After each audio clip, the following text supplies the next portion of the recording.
5 times a day. The call of the machine. As it actually happens, 5 times a day, 5 different machines. Fascinating.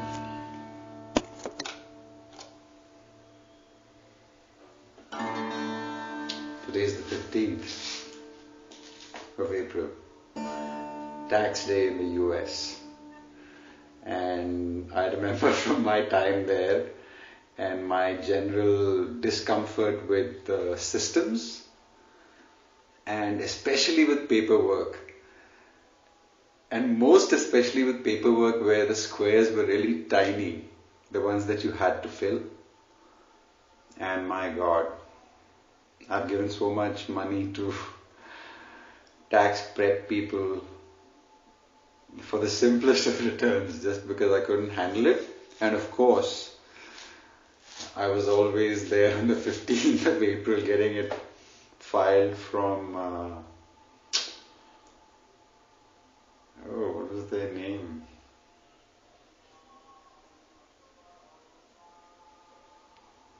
Wow, do you hear the call in the background?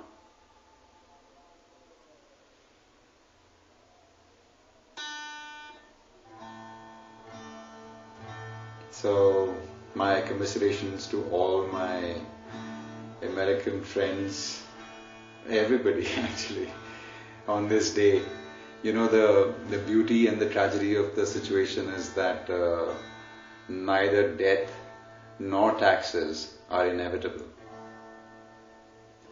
And that's kind of what I wanted to talk about today anyway.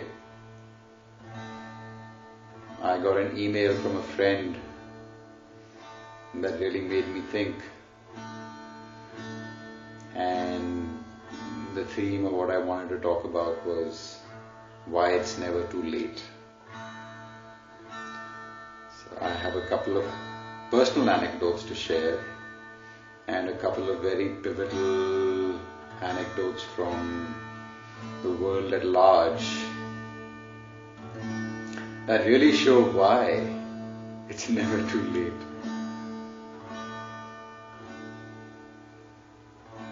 We were born to be continuously born again and again and again and again. That's precisely what is happening. Every breath can be our last.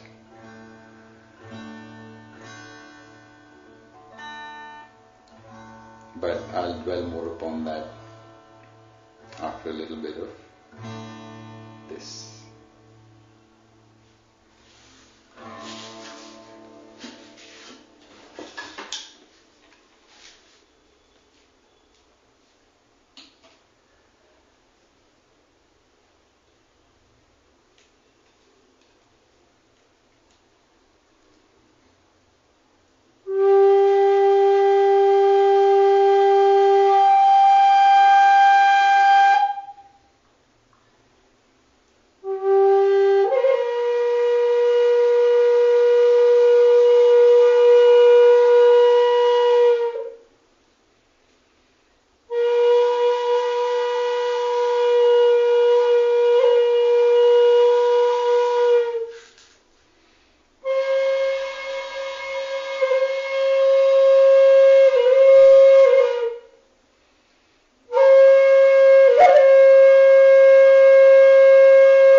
So it's never too late.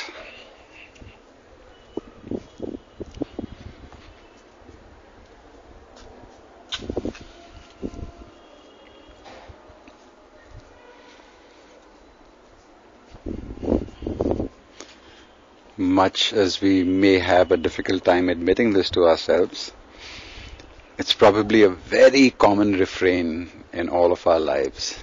If only I had. If only I had. If only I had.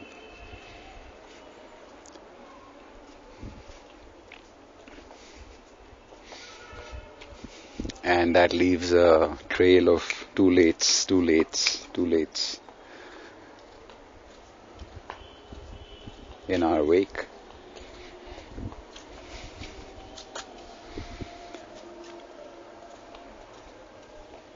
So I think I'll start this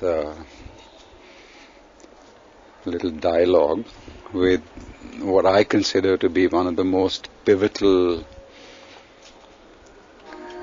insights into something that really impacts all of us in a very, very big way, as we all will and are learning about it, and how it fractally is reflecting in our lives, and therefore where it is taking us, and how important this was.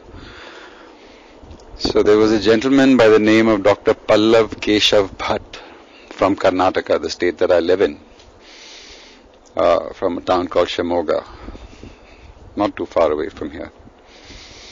And he studied botany and became a professor of botany, and went and probably liked Spanish as a language, and so went and became a professor of botany in Venezuela at their most premier university. And I don't want to mispronounce its name, recalling it from memory. And turns out that Dr. Pallav Keshav Bhatt was a eye astronomer, in that naked eye astronomer, in that he studied the heavens with his naked eyes out of passion and interest. And of course, we've all grown up on the legend of Galileo and how he was hounded by the establishment for daring to suggest a heliocentric view of the universe as opposed to the geocentric view that the church held. And how with the discovery of the telescope everything changed, and finally, he was proven right. But was he?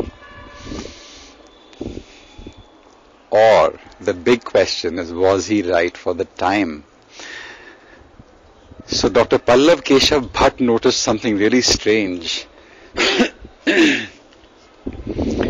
in the movement of the planets and the stars that he could not explain from the standard theory that we have, and therefore the standard depiction that we all have of our solar system, which is like a flat disk with the sun in the center and all the planets swirling around it like tracks around it, right? Like a big plate with a big hot blob in the middle. and they are all elliptical orbits, but it's a very flat view. So that view didn't gel with what Dr. Bhatt was observing in the skies. And therefore he came up with this postulate that has shaken the absolute foundations of astrophysics. And what he said was the sun is not sitting in the middle of some peaceful and vast and limitless expanse of space and dark matter and has this bunch of planets that is playing a merry-go-round with. No, the sun is plowing into space-time at its own whatever ridiculously crazy speed, 200, I don't know how many million miles an hour. And of course it makes sense. Why is the sun stationary? The sun is plowing on its own path. And the planets are all twirling like a giant corkscrew being pulled behind it. You know, like a jellyfish with its tail. Imagine a swirling jellyfish cutting a tunnel through space. And that's the sun. And behind it, like the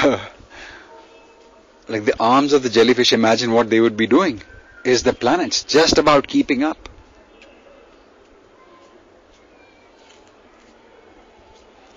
So suddenly, the question of the sameness of the starscape and its repeatability that didn't gel at all with this classical old three-dimensional picture. So one man's naked eye observation, and essentially what he saw, and I think he had a small telescope, and he saw, or he predicted rather, and then it was shown to be true, that Saturn, and good for us, it has rings, so it really shows a clear cycloid movement of the visibility of its rings. If it was a good old flat thing, we should see the same cross-section every time we, fly by. Why does it constantly vary like a figure of 8? Because it's doing its own whipping around in this huge corkscrew. And it's the one that's ready to fall off. It's the tail of this. Neptune and Pluto are actually out of the picture. In Krakatos, I think it's called. Forgotten space, forgotten time. But anyway, so, botanist changes astrophysics forever. And what does he do? He adds a dimension. So now imagine all those astronomers and astrophysicists and everybody who grew up in this, collectively agreed upon, or more usually top-down thrust system that they grow up in, and having to learn these super complex, strange, constant filled theories of trying to explain what is what. And thinking that, I wish I had been born in Leibniz's time, or I wish I was Kepler, or, I would have done great things myself in astronomy and astrophysics, but those guys already did it all. And now I'm stuck with this, complicated tale. And then suddenly one day, when the 100th monkey syndrome happened, and the whole world of astrophysics, which is having to come to grips with it because it's the most perfectly beautiful picture to explain what's happening,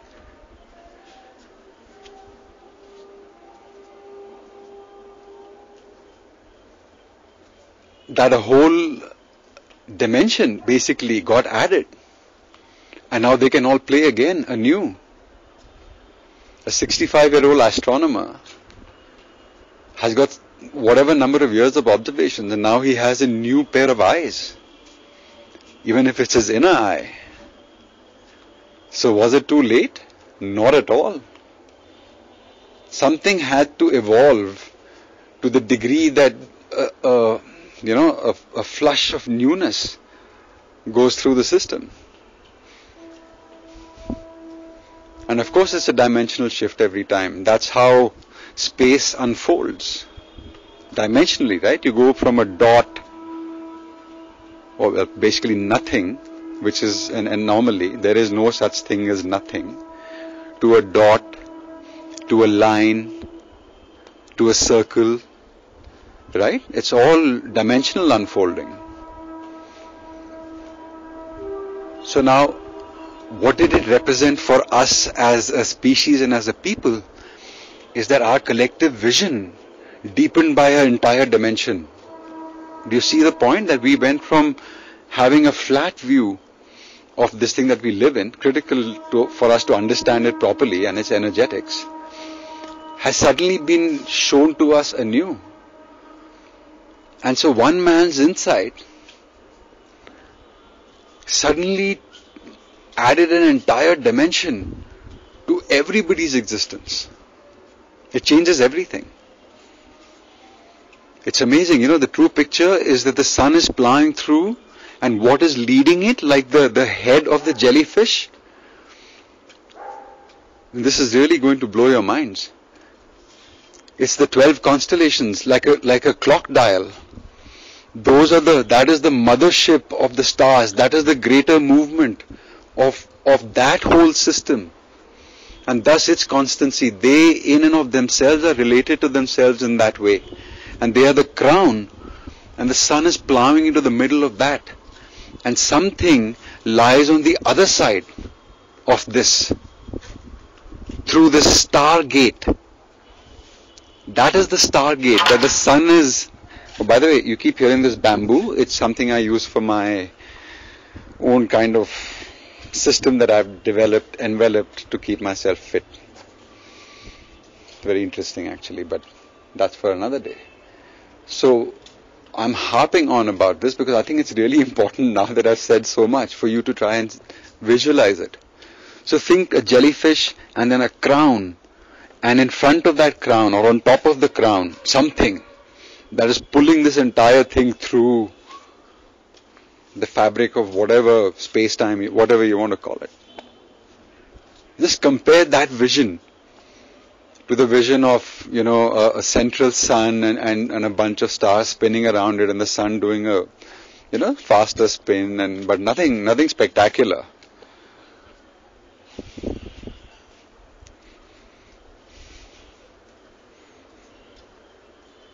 And nothing that could explain bizarre things like a hexagram appearing on the North Pole of Saturn.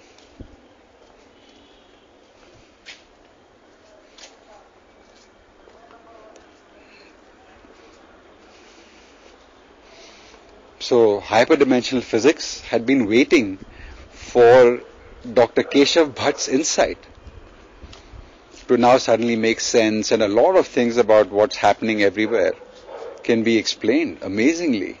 So one man's vision essentially added a level, a layer, depth, whatever you want to call it, to what looked like a pretty stable science, where in typical logical mind they were just digging deeper and finer and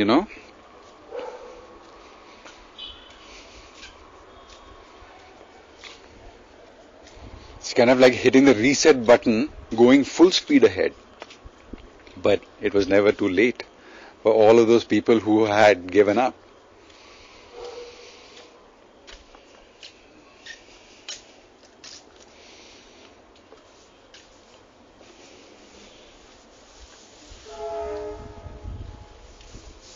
Now on a smaller scale, by the way, so let me just tie that into one thing. So notice that ever since that toroidal, spinning movement mega vision was given to the world by Dr. Bhatt, those shapes and forms have started appearing with greater and greater frequency around the earth. Suddenly we are seeing pictures of whirlpools and just track the tornadoes, which is the most visible air form of that same energy. And that's essentially what it is. That's what the whole sun and the constellation system, etc., is doing. It's like a tornado. And look, so since that vision has deepened in the physical world, we're starting to see more and more of those. I mean, plot hurricanes and tornadoes since the first paper was presented on Dr. Keshav Bhatt's theory. Well, it's observation, it's axiomatic. There's no theory or law. He just made an observation.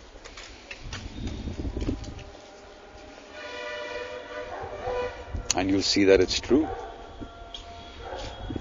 That strange things have come up, strange spinning forms, and in much greater, like right now, as I'm speaking actually. Supposedly the worst ever cell of thunderstorms and predicted tornadoes is raking through the Midwest. I heard 5 people already passed to it, but that people stay safe and hear the sirens and just stay under.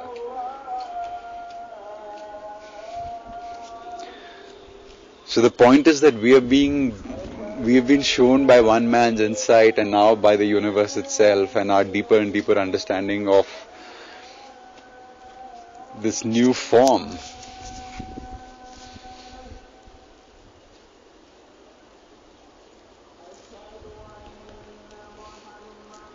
That it's time to leave the second dimension behind. We have much richness and all newness coming ahead of us with insights like this, and so it's never too late. Now, I myself had always railed against the system because it didn't feel right. I think you've got that sense from me already, maybe. It just didn't feel right. But I was still so much in it that I couldn't think of how it could be suddenly new. I mean, Einstein had figured out, the fabric of space-time. I mean, how much bigger than that could you get? So they knew everything about the universe. And Ferraris had been built, so we had peaked in cars, clearly. It could only get a little fancier, but the IC engine was powering everything, and it was the most celebrated invention, most desired invention wrapped in steel globally. Sporting equipment that I saw very hungrily on the pages of SportsStar with their emerging materials and crazy paint jobs, and it all looked so fantastic. It had all been done. What was left for Mr. Innovator me? What big thing could I crack? All the big things had been cracked. And I nursed this grudge very strongly.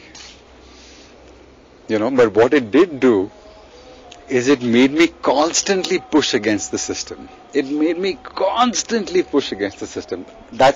I used to tell everybody, that's my job, is to continuously try to push the boundary.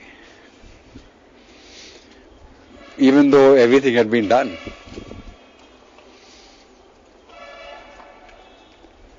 And then suddenly, with a strange series of circumstances, starting with something as historical as the .com crash of 2000, where I went from prince to pauper in the course of whatever number of days that we sat aghast and watched the carnage on Wall Street.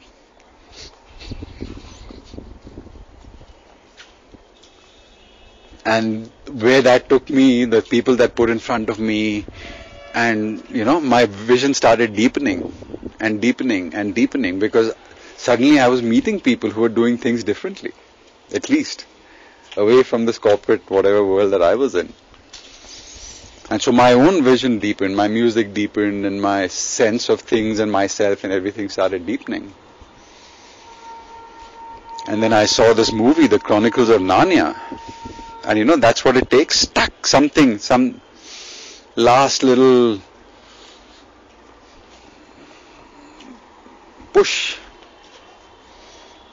And suddenly I had seen for myself where I could say that I have found and seen a new center. a different beginning from what we've been told and where we are standing. And that if we can just reposition that in our lives today, it's the out of groove spinning top, and just come back and there'll be some, some upset, and then suddenly we'll be all fine. And I came back from that movie, and all I could think about was Goat Boy, and how Goat Boy walked. I'd always been about a sense of purpose. Everything should be intentioned, And in Goat Boy's walk, I saw an intention that changed my life. It changed my walk, that then changed my entire view of the world. Imagine if you walk one way today and walk completely differently tomorrow. Your world is changed forever.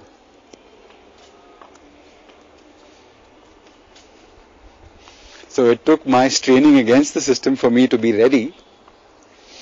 And then my being forced, much against my wishes. I never wanted to see some kiddie movie. But all my American friends around me that time had grown up on the Chronicles of Narnia. So they said, no, and there's a lion in it and you must come. So I went. And boy, am I glad I went. But from that day till today, every day for me I know that it's never too late for whatever I want to do. So a personal anecdote that I think is very interesting to hear from the perspective of what it brought me. I was in a struggling .com company after the crash. After 2000, it was pretty much impossible to raise money there in the valley, generally, even for the best of ideas. So, but we had a very committed CEO. So he brought this potential investor from Cleveland. And I was a tennis player. I'd played for the Navy and fairly well. For an untaught, uncoached person, I played a good game. So the CEO said, hey Vivek, you used to play for the Navy. So the guy said, cool, I brought my racket, let's go hit. Now I hadn't played tennis in about 2.5, 3 years at that point. And, of course I couldn't say no. So I pulled out my rackets, I had my rackets, and I went to the public court in San Rafael. And I started playing, and, when you've played at a certain level, when you get back on court and the guy across is good, you tend to try to play at that old level. And so we started hitting, and suddenly it was like, 10 years ago, and I had this awesome opponent, and we were hitting, and then we played a set. And halfway through the set, without warning, my left leg went completely numb. And when I say completely numb, I mean it became like a piece of wood. You can hit it and hear the hollow sound of like a tree trunk. I had completely lost sensation from my hip down on my left leg. But so money oriented and frightened that I just stood there. I just, said to the guy, like, give me a second, like my shoelaces are untied. And I begged my leg to wake up again so that I could finish this set and hope that this guy funds us. And it was, can you imagine it's depravity almost, right? That your body is giving you such a huge signal that something's wrong, stop. And you're begging it to, hey, wake up, like it's just gone to sleep, and I'll feel some pins and needles and I'll be fine. But interestingly enough, after about 2 minutes, I kind of tried to shake it off. I got up and I'd done something to my leg, but I couldn't tell him. Imagine that. I couldn't tell the guy across the net that, hey, my leg is completely lost sensation. Can you help me? I started playing again, dragging that leg. something happened, my body probably said, good God, this man is mad. Let's get him somewhat back so he can finish this day. But I had ripped every ligament from my hip to my little toe. Because when a right-hander serves in tennis, you fall very heavily on your left foot. Very heavily on your left foot. Every time you rise up and then you fall for the serve, you come down on your left foot.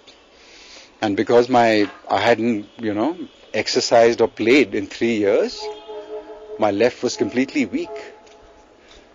And I lost, and so just imagine, anyway. So I dragged that leg around for 2 to 3 days trying to figure out what the hell to do. And what had just happened, and of course I didn't think about what I had done in terms of how I can look back and see it now. So this was 2001 and this is 2012. So 11 years ago.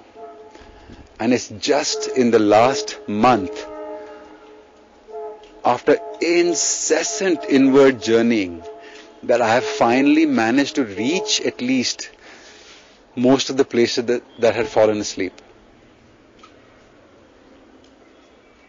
So I feel anew.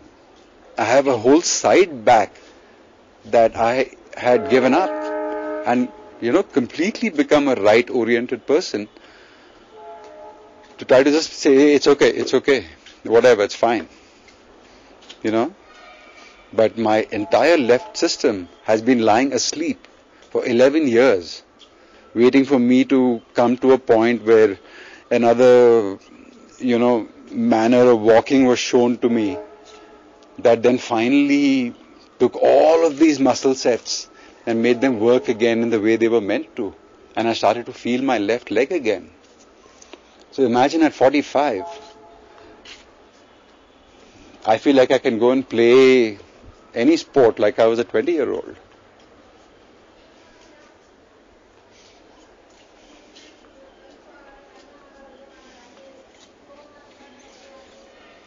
But I hope too soon. I'm working my way towards that much strength. And I never gave up on, I reached this point because I kept feeling that, my left and my right are not balanced. But, 45 is seen as a time to kind of, take the step back a little bit. But for me, just having been on this journey that I've been on, I have a whole new physical world to re-explore again. With this new understanding now that I have of the body. I've just started hitting against the wall again. I pulled out an old tennis racket. But never too late. It takes doing, but that's fair. Any membrane, if it's to give, it has to be pushed against.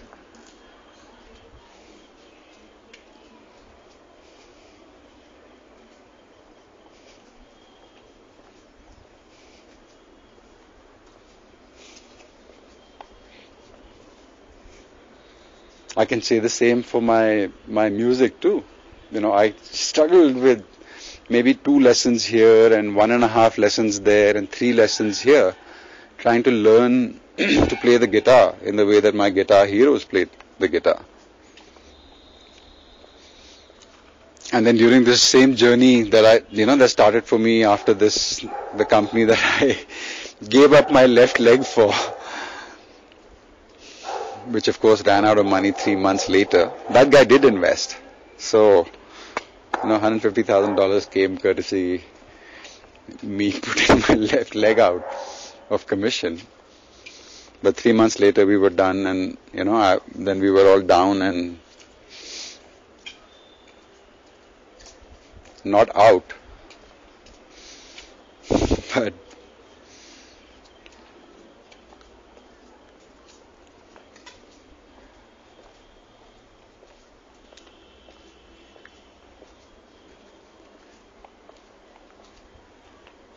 the failure of that whole system allowed me to then sit back and look at myself. There's some amazing healers in the North Bay where I was, who really helped me, find myself physically again. But the process culminated now, 6 years back in India, just walking.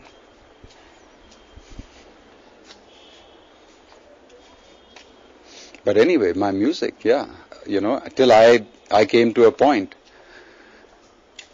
where one day after having my tanpura, which is a background instrument, continuously on for about 4 years in my room, something made me retune my guitar, and suddenly I could play freely. So in this case, it took my, again, constantly pushing against the system, myself against it, trying to learn how to read music, and none of it, harmonizing or resonating with me, till I figured out how I was meant to play. But again, at 42 or 43, I finally told people, I'm a musician.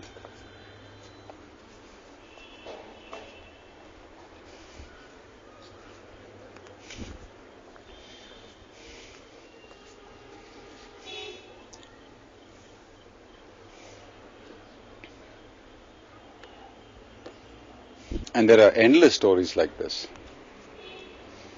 But the point I'm trying to make is, so look how in the example of Dr. Keshav Bhatt, that his simple observations of the sky deepened our entire existence.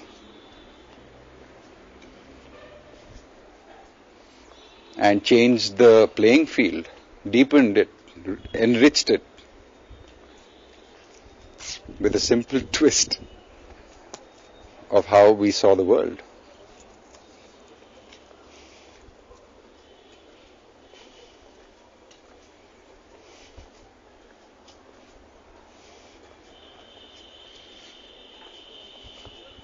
And my rejecting the engineering world, never feeling comfortable with explosive internal combustion engines, something about them pushed me away into ways of thinking about efficiency, actually, especially.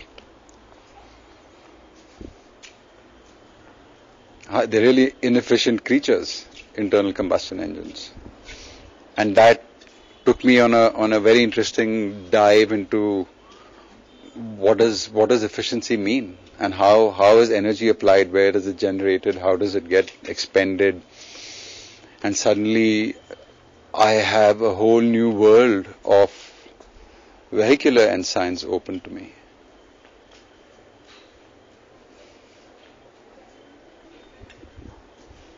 On and on. So if you can't change the environment really. You can in small ways, but you can always change your perceptions. And if they permanently shift in a direction that you have worked towards, then you have a whole new world and all new possibilities. We weren't meant to die withered like we've been told or engineered into being. I mean, look at the animal world. They have a very brief old phase, if at all.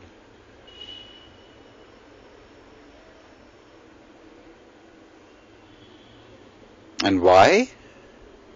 Because they're constantly at the, on the move. We have become so sedentary. So learning how to move again, whatever age you are right now, whatever you do in life, it doesn't matter, whatever your aspirations are, whether they're sky high or ground low or non-existent, it doesn't matter. Imagine if you could visualize and then practice and then do a way that changes the way you walk forever, wouldn't your world change? It's the same thing like if you had to wear a mask all day, imagine. Wouldn't you have a different life?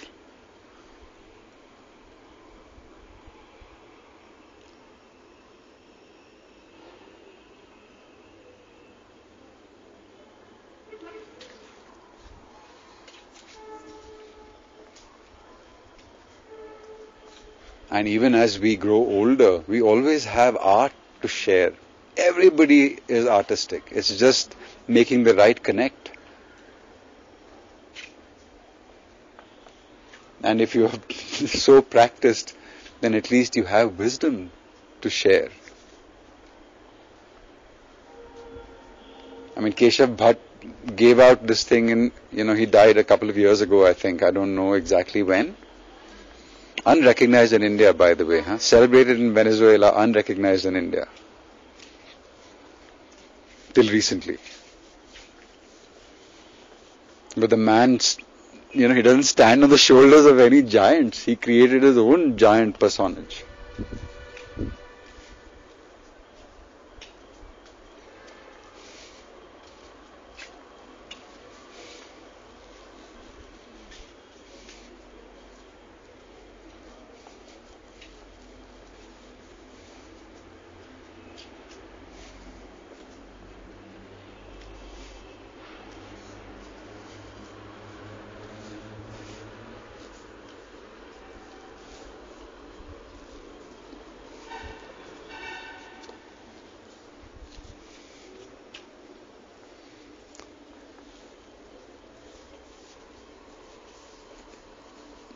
So I think a lot of this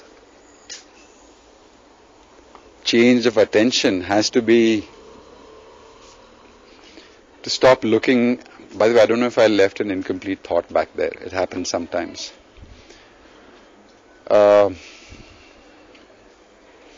We need to drop the regrets of too late and just come into now, here. We have been obviously created to be forward looking for some reason.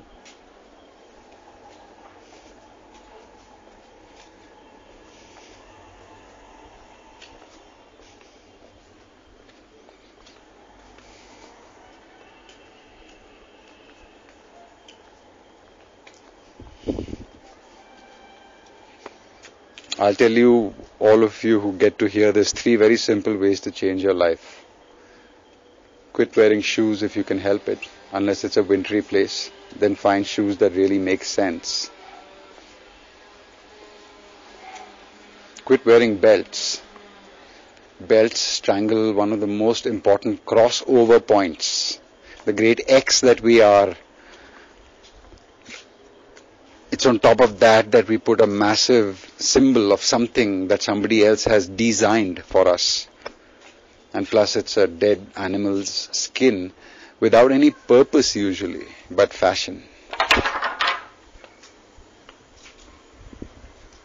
Stop wearing belts. Stop wearing ties.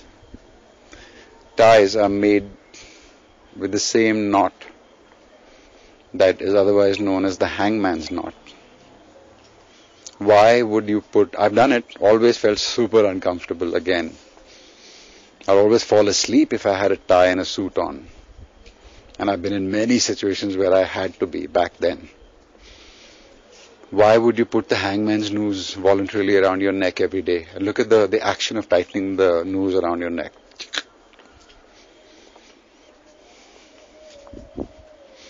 It is the absolute suppressor of truth because it sits on your throat chakra.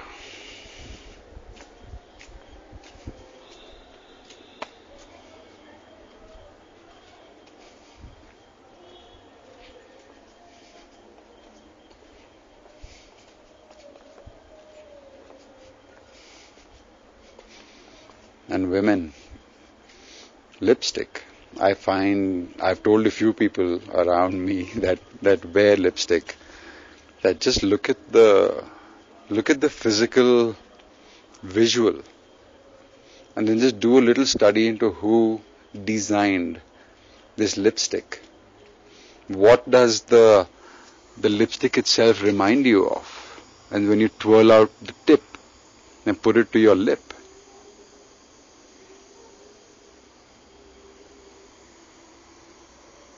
you'll be shocked to know where this whole concept came from and how that design came about. Change your life, trust me. So, shoes, belt, tie, and lipstick. Easy ways to hit little reset buttons. You'll be surprised at the degree of the change that these simple things can bring. I mean, imagine belt every day to no belt. Suddenly your body has a whole new exchange route open between the power center below your hips and the movement and the finesse center above it.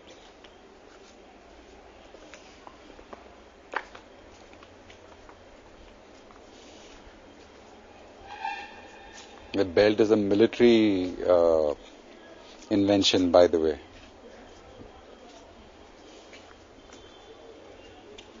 In its modern form, that is.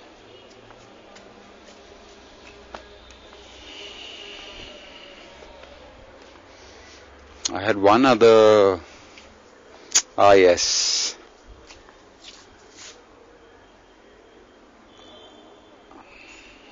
Interesting. I think we're at the 40-minute mark again. The suffix dumb, the root of the suffix dumb is the word doom. I'll say that again. The root of the suffix dumb, like kingdom, freedom. In Old English, it was D-O-O-M. And its current usage is from the 16th century. So, suddenly, how does King Doom sound? How does free doom sound? Fascinating, huh? I've had a long-term suspicion of dumb. And how I got to it was I realized that you say D-U-M-B and D-O-M pretty much the same way. The B is silent, right? Freedom, F-R-E-E-D-U-M-B and F-R-E-E-D-O-M would sound the same unless there's somebody with this exquisitely trained voice that can, elocute the last little differentiator of the B out. It's freedom.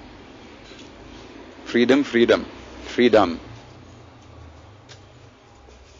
So that's what got me thinking, and then I went to dumb, because we are surrounded by dumbs.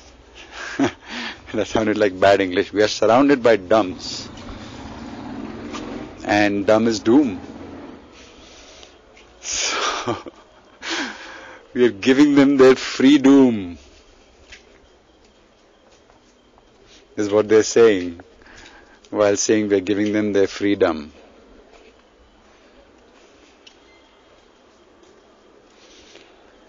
And welcome to the kingdom of heaven. How's that?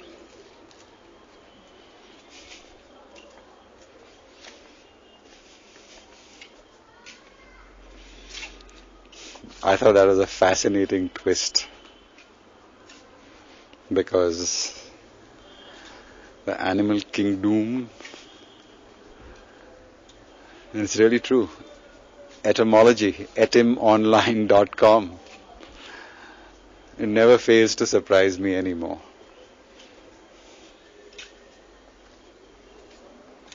So there you have it, ladies and gentlemen, the 15th of April. This was my tax day diatribe. It wasn't really a diatribe. I hope it was a message of course I can. Of course I can. If I am, I can.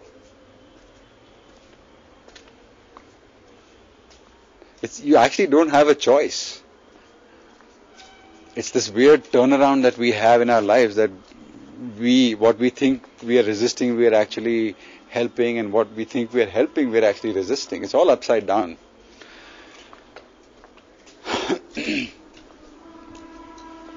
So, yeah, try something new. A little change.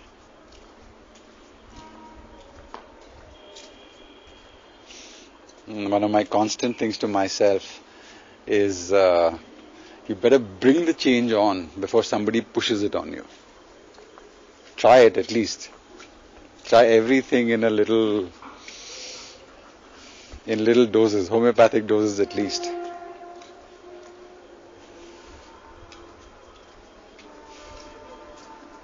That way you're kind of ready for whatever comes. Oh, the garlic experiment has worked fantastically for me. Super. I have a completely different level of energy from the time that I've started eating garlic. Now, I have not been very social. And the last time I went for a massage, the therapist put on a face mask. So, But you know what? I'll trade this for how it's making me feel. Really amazing. So if you haven't tried it, or you missed that whole thing, or you've just signed on, or you just have happened to get this in a forward or a backward, or there you are, try garlic every day, raw garlic. Pretty life altering. And of course, the more of your friends and family you get into the gig, everybody's garlicky, then nobody has a problem. So, fresh raw garlic, and find your own music, and it's never too late. And with that, I will say good night from Sai Colony, Bengaluru.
Till next time, namaskar.